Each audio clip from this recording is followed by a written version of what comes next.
you will come to discover that even before there was Christ, there was Plato. And this is in terms of the priority of history. It's not the invention of fact.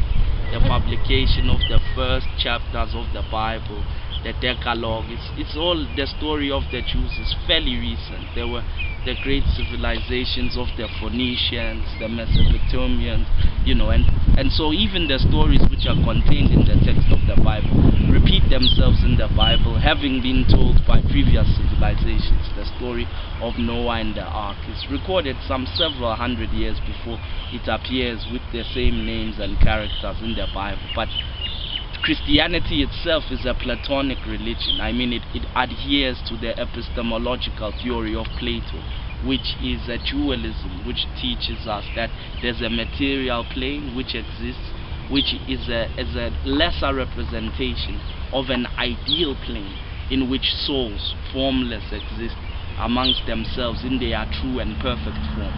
So the reasoning which underlies Christianity, the film The Matrix, it can be seen as dealing with this dichotomy between apparent reality, which is lived in these bodies with these nice things, and real reality when there's a disembodiment, which exists between people and these things.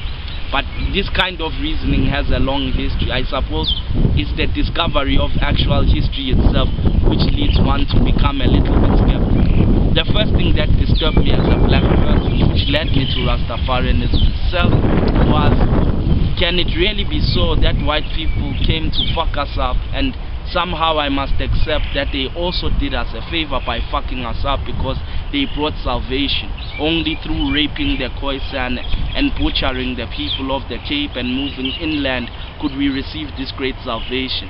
If I have to accept that, then I would have to thank the white man for conquering Africa, because that brought salvation. So as a young man, I started to do some research in the history of beliefs on the continent.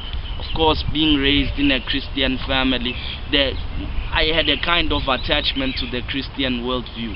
So this took me immediately to Ethiopia, the oldest home of Christianity on this continent, which has practiced Judaism